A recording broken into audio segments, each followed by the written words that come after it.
I can remember telling my ex-wife, I want a divorce. I think it was through text message. But before that, I already talked about it. I was already acting in that manner. A lot of times, 5, 10 years from the marriage, it's not when the person left. They left in year 1 or 2. I just didn't have the courage to say, you know what, I don't want to be married. I didn't even know how to be married. I didn't even know how to be a husband.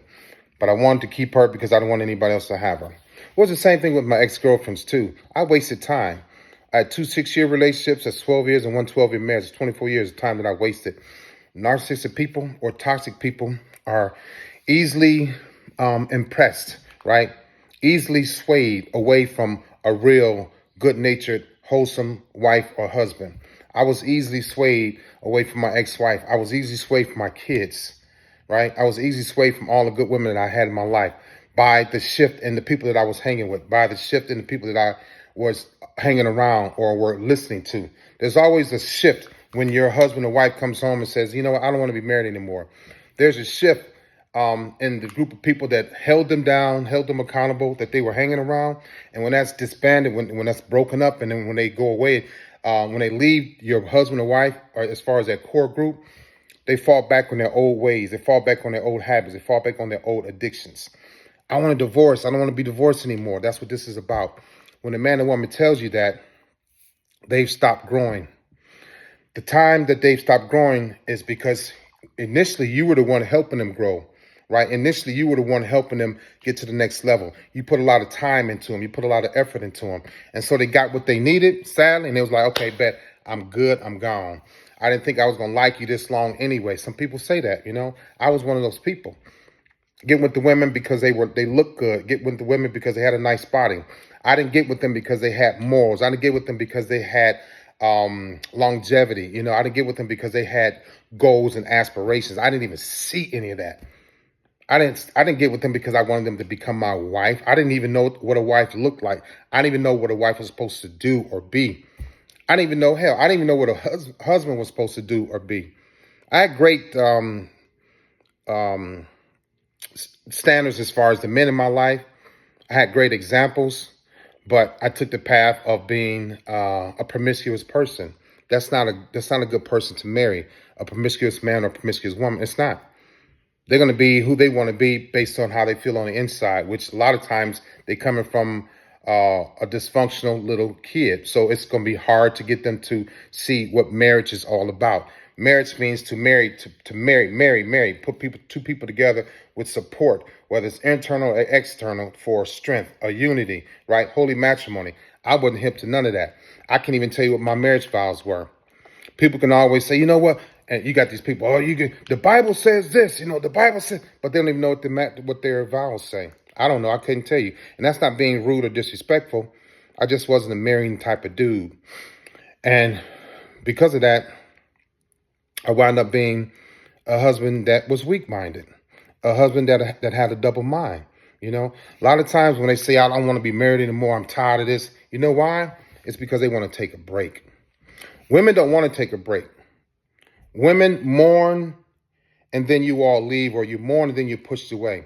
For men, we leave and then we mourn, and we try to come back in after we done broke the vows. I did that. So it's like, I want to take a break with this marriage. There's no such thing as taking a break. But I'm like, okay, I tell her that I want a divorce, so the woman's not going to automatically be ready to go and leave. She's going to say, let's work it out. Let's go through counseling. Leon, let's do this, let's do that. But when a man says, I want a divorce, and for the most part that I know, for me, when they say they want a divorce, they've already checked out. And the woman's going to spend, and the good men, when they have a woman that says, Greg or Mike, I don't want to be married anymore, they've already checked out. And so the good men and the good women are going to do their best to hold on to that person, to make things better, to change the household, change the dynamics in the household, to start cooking more, to start cleaning more, to get your hair cut, to lose weight, whatever you think that this man or woman wants you to do, that's what you're going to start doing. But at that point, it's not good enough because they want to take a break. They want to take a break because they met somebody else in a different group of people on social media, somebody that stroked the ego, somebody that told them, made them feel good about themselves. And the husband and wife can do the same thing. But when we're already checked out, we don't let the husband and wife know that we're not, we're feeling this way or we're feeling that way or we're unhappy about this or unhappy about that. We'd much rather start over with somebody new that's going to make us feel good. It's going to stroke our ego. It's going to make us feel strong and proud. But we have that right at home. But you know the problem with people that want to check out of their marriage and want to get divorced? They don't communicate. They don't. They'd rather communicate with a stranger because the stranger's going to go, oh, wow.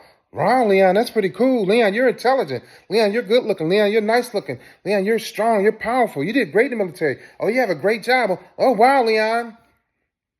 And it feels good to them more than it feels good to have a healthy husband and wife and kids at home and a family that's not broken. Narcissistic people and toxic people are okay with breaking up a family and a home and think that they can come back, right? So what happens is the new supply is starting to rebuild them. The new supply can also be some of their friends that are divorced and is doing, traveling and cheating and doing all these things. And he just want to be, or she just want to be a part of that. So the new supply is not always somebody that they are dating or interested in. New supply is also a divorcee, a dysfunctional man or a dysfunctional woman that wants to be in the streets, that's for the streets. It doesn't necessarily have to be a supply that they're interested in. It could be somebody that's easily influencing them, that's easily impressing them about the streets and the motorcycles and the cars and all of the men, provide for them. That's all it can be. It might be that. It's not necessarily not a new supply, somebody that they're dating, And so also keep in mind, when they say they want a divorce, a lot of times they really don't want that. For sure, they can't handle it when it starts. For sure, they can't handle it when it starts. And sometimes they're influenced by somebody that wants to be right where you are. They might be influenced by somebody that wants your husband or your wife. I know this is a hard video. It's tough. It's hard to hear, but it's true. So when they say they want a divorce, they really don't want that. They want to take a break. They want a training time out to go do what they want to do over here or do what they want to do over there. And they'll jeopardize a good husband or a good wife. They'll even jeopardize their kids that's going to miss them. I did that too. All right. Y'all have a great day.